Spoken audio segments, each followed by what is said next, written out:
Thank you so much for stopping by P2P Relates, where we talk about all things relationships. Hi, I'm Pat Renfro, and we're back again this week talking about Marriage 101. It is not a fairy tale. Today is part 2, where we're going to discuss you do need to pay attention prior to saying I do. We have about 7 areas that I'm going to cover, so that you can have areas that you will consider and think about as you are with the person, considering the person that you may be with for the rest of your life. And after we finish that, there will be a part 3, but not today. Let's go. The first one is common interests. It matters what you're interested in, what they're interested in. If he loves watching movies, and you never watch TV, you like to get out and be physical, that will be a problem. Does it mean that you all have to be Bopsy twins and every single thing he does or you do, you all have to like it? No. But it does mean that for everything that's different, you're going to have to compromise. And that means that you're going to have to be willing to stretch yourself. If you're not a TV watcher, but he is, then you're going to have to go watch TV to be with him sometimes, and not do it in a sullen way where you're sulking and irritated and annoyed by it or judging him for it. Again, you got to pay attention at the beginning. So that's the first one. The next one is have similar destinies in life. I had a girlfriend who was dating someone online, and that person had their own business and they worked in a particular field and lived in a particular geographic area different from her. And she had to stop and think about what her goals were in her life and where she wanted to live and not live and why. And she realized that even though she really liked the person, she knew she couldn't have a lifestyle like that. Their two destinies weren't congruent enough to kind of work through it. So she had to keep going. Those are very important things, and sometimes we ignore them because we're so in love. We just can't imagine our lives without them, so we'll just figure it out. It'll work itself out. And I'm here to tell you, you can work anything out. You can work really hard and be committed and actually overcome, but it just means for every one of those tick marks that you choose to fill in, that's work. And guess what? Marriage is work, y'all. It's work. So you want to minimize your work and you want to work smart and you want to pay attention to differences. And again, I'm not talking about Bopsy twins. I am saying, though, that it does matter that you pay attention to what it is you have in common. And if it's too different, you need to consider that. Number 3 is family of origin issues and childhood. So you want to know how they were raised, what their belief systems were, what their cultural practices were, who was in charge in that family. Was it the mother or the father? Was there a mother and father in the family? All of those things matter, and they will tell you additional things about your spouse that you wouldn't know otherwise. So as much as you can learn about that, the more it's going to help you all both understand, again, what you're signing up for. Number 4, expectations. Whoo! We could just stop there. We could make this whole video on expectations. Expectations are so challenging that you could have them and not recognize you have them. But we have them all the time. We have expectations about what it's going to be like to work where we're working. How often our friends should pursue us or call us up or get with us. About what's going to happen during certain holidays or our birthday that we hope are going to get fulfilled, and we somewhat assume. I'll give you a silly expectation, but again, it'll show you how subtle it is. I used to assume that if I was really close to someone, whether it's my boyfriend, my husband, or my girlfriend, and we were going somewhere, we probably would like about the same music. And I would also assume this. My husband and I love jazz. Oh, we love jazz. We're mostly smooth jazz people, but I have a sister who's a professional jazz singer, and we love her jazz, and we can listen to it all day long. But just because we love jazz doesn't mean that every song that I just go like, oh baby, you heard that? He's gonna like it too. Or if I'm with my best friend and we're hanging out, just because we both like this particular artist doesn't mean every song that artist comes out with, we're both gonna agree it's just the bomb. No, there's differences, and it's so differences are okay, but expectations may cause you to assume that if we're on the same page, it's going to mean that it looks like this. And so we have to be very careful to allay those expectations and really find ways to relax that, understanding that we are different and unique and we grow together over time. Number 5, educational background and pursuits. You say, huh? How does that matter?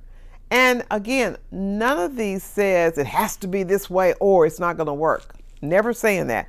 What I am saying is you need to know what those are because it will help you decide, do we have enough congruence in our relationship to have success, to have peace, to have ease?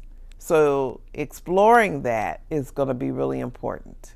If I want to get my master's degree and my husband has never gone to college, will that matter? It may and it may not. It just depends on the people involved. But what's going to be really important is to find out, not to just assume. That person that you're getting with could be very secure in themselves, know who they are, know where they're headed, and be perfectly okay with you becoming a doctor. On the other hand, that same person might not be able to handle that, and there may be some insecurities or some self-esteem issues that flare up as a result of that issue coming up, and this is a good time to find out. But you need to be clear about where you're going and what type of educational pursuits you're going to do and what kind of career focus you're going to have, and see if that's a problem and if you are okay with the different directions that you might go in that way. Number 6, career pursuits. So I get an education to become a particular thing. However, I may start at one level or one area and expand all the way out in areas that may never have been imagined or projected. So you thinking about where you're headed and what you're trying to do and encouraging your potential mate to do the same would be very important. But they do matter. But the differences are really matter. And maybe you're going into the same field. You even have to entertain, can we handle being around each other all the time? Or are we considering a business together? Could we work together all day and then live together all night? Again, things to think about instead of just running into it because you feel like our love can overcome any. And finally, number 7, your economic strata. What economic level are you on now as individuals? Do you make about the same amount of money? Or is there a huge divide? Did you come from money? Or did you come from poverty? Or were you middle class? And what do you call middle class? And what do they call middle class? And having those conversations and talking about money. Money is a huge piece. It can cause issues in relationships. And so if we don't talk about that, we can run into some problems. And number 8, I said 7, but I just thought of one. Sex. Oh my goodness. It is so important to talk about your value around sex, your experiences around sex, what it is you believe is appropriate around sex, your expectations of sex. What will sexual activity be like? What is the frequency? And anything else about that's been on your heart. This is not the time to dance around that or keep it a secret or be shy. This is a time to really talk about it and really explore. Because again, you don't want to go into things blindly, just assuming or having expectations that things will be a certain kind of way, because they won't. We're individuals first, and then as we join in holy matrimony, we become one. But we become one over time, and you do have to have patience. Well, that concludes our session today, part 2. Things you do need to think about before you say I do. The takeaway for this week is for married couples, of those 8 things, how many things did you all wrestle with prior to saying I do?